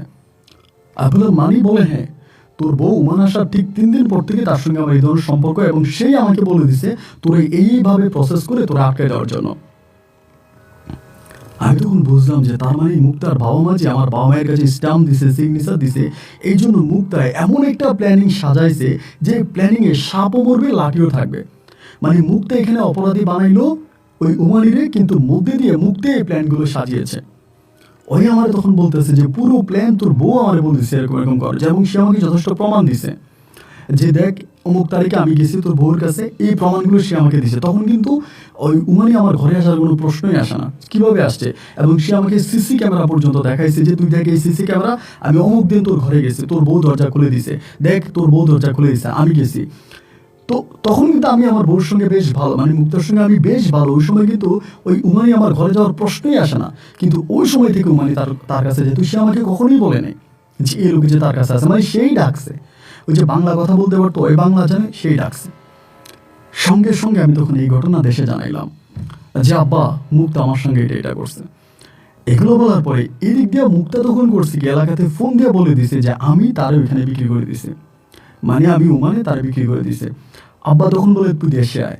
আমি তখন আমার এই উমানের ধৈর্য কাগজপত্র নিয়ে বহু কষ্ট আমি তখন দেশে গেছি। দেশে যাওয়ার পরে আমি মানে দেশে গেছি, ছুটিতেই গেছি। ছুটিতে দেশে যাওয়ার পরে তখন আমার দরবারে বসাইছে, ওইখানে গ্রামে দরবারে মুক্তার বাবা মা উল্টা দরবার বসাইছে। বসায় তারা বলতেছে আমি নাকি মুক্তারে বিক্রি করে দিছি 10,000 রিয়ালে। 10,000 রিয়াল আমি খাইছি, খাইয়া এরকম মানে ঘটনাটা এমনভাবে ও বলতেছে, ওই নিজে বলতেছে বইলা, ও বলে যে মুক্তা বলতেছে ওরে বলেন তো কোরআন শরীফ মাথায় নিতে। দরবারে বলতেছে যে বলেন কোরআন শরীফ মাথায় নিয়ে বলতে, ও নিজে আমার ঘরের ভিতরে ওই উমানিরে ঢুকিয়ে দেয় নাই। বলেন ওরা কোরআন মাথায় নিয়ে বলতে বলেন। আমার আব্বা বলেন হে কোরআন মাথায় নিয়ে বল, তুই তোর বউরে ঢুকাইছ, মানে ওই উমানিরে তোর বউ রুমে দিছস কেনা? আমি তো ভাই তখন আর কোরআন মাথায় দিতে পারি না, কারণ আমি তো নিজেই ওর রুমে উমানিরে ঢুকাইছি, কিন্তু কেন ঢুকাইছে তা আমি বলতে পারি না। মুহূর্তের মধ্যে আমার আব্বা জুতা দিয়ে আমার মারতে থাকে। গ্রামের সবাই বলে জুতা দিয়ে মারলে হবে না, তোমার ছেলে যে ন্যাক্কারজনক ঘটনা ঘটাইছে, একটা মেয়ের বিদেশে নিয়ে একটা উমানির কাছে তার বিক্রি করে দিচ্ছে, তার শাস্তি হবে খুবই মারাত্মক। এই মারাত্মক শাস্তি তারা আমাকে এমনভাবে দিয়েছে, গ্রামবাসীরা মুক্তা এত অপরাধ করার পরও সবাই মুক্তাকে মাফ করেছে, কিন্তু অথচ আমি কিছু না করেও গ্রাম থেকে আমাদেরকে উচ্ছেদ করে দেওয়া হয়। গ্রামে আমাদের ঘর বাড়ি ভেঙে ফেলা হয়, আমার সঙ্গে খুব খারাপই করা হয়, এবং একটা সময় আমাদের ঘর বাড়ি সব ভেঙে আমাদেরকে গ্রাম থেকে উচ্ছেদ করে দেয়। আমার বাবা মা আমার বড় ভাইয়ের কাছে চলে যায়, এবং আমি পুনরায় আবার ওমান ফিরে আসি।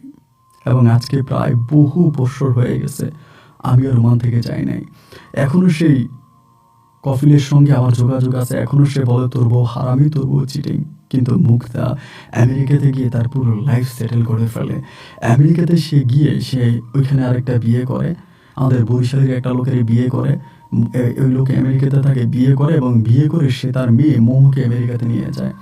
মা মেয়ে, এবং এরপরে তার ঘরে আরও একটা ছেলে আর একটা মেয়ে হয়। 2 মেয়ে আরেক ছেলে নিয়ে ও আমেরিকাতে রাজার হাওলাতে জীবনযাপন করতেছে। অথচ আমার বাবা মা গ্রামে যেতে পারে না, আমার দাদা দাদির কবরের কাছে যেতে পারে না। এখনো গ্রামের মানুষ আমাদের নামের উপরে থুতু দেয়। আমার ভাইয়ের জীবনটা নষ্ট, আমার জীবনটা নষ্ট, পুরো বংশটাকেও নির্বংশ করে দিয়ে আজ আমেরিকার মাটিতেও সুখে শান্তিতে